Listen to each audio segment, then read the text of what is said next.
working with, and it was great to catch up backstage a bit. I want to acknowledge Dr. Stephen Sherwin, your chairman, and my former colleague Jim Greenwood, the president and CEO of BIO.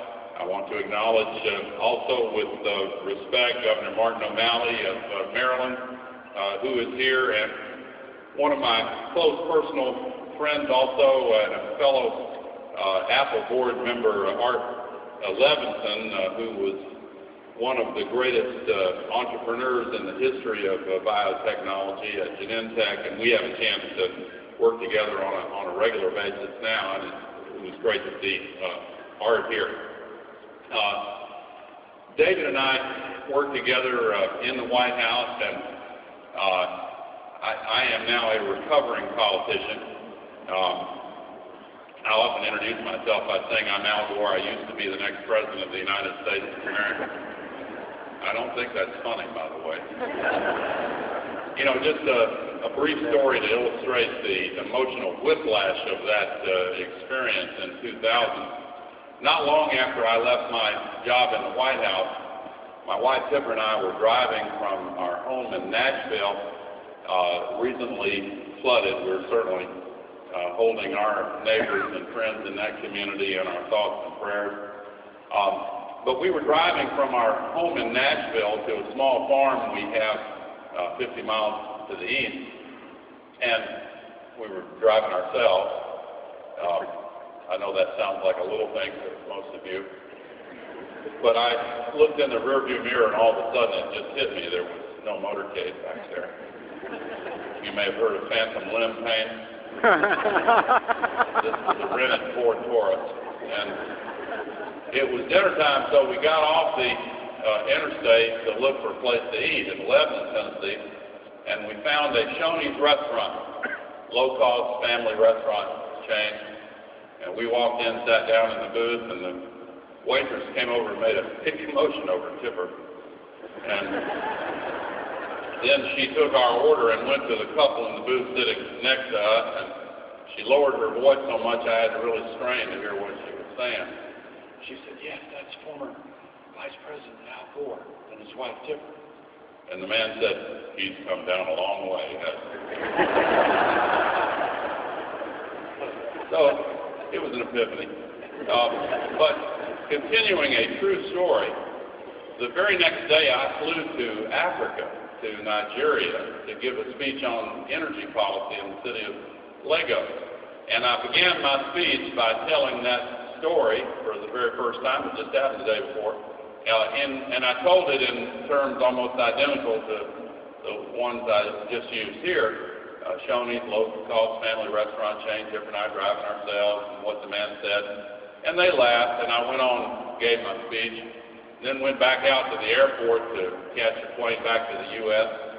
And I fell asleep on the plane until in the middle of the night we landed on the Azores Islands for refueling out in the Atlantic.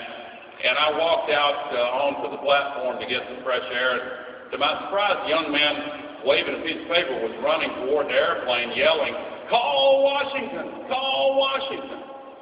And I thought, here we are in the middle of the night, in the middle of the Atlantic Ocean. What in the world could be wrong in Washington? And then I remembered it could be a bunch of things. But what it turned out to be was that one of the wire service reporters in Nigeria had already written a story about my speech there. And it had already been printed all across the United States. I've got about 100 copies of this people sent me. And my staff was very concerned because the story began, former Vice President Al Gore announced in Nigeria today, quote, "My wife Tipper and I have opened a low-cost family restaurant called Shoney's, and we are running it ourselves."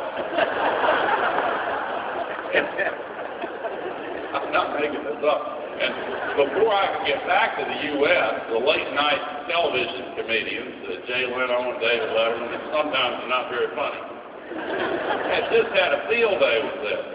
And one of them had me in a big white chef's hat, and Tipper was scribbling and yelling, "One more burger with fries."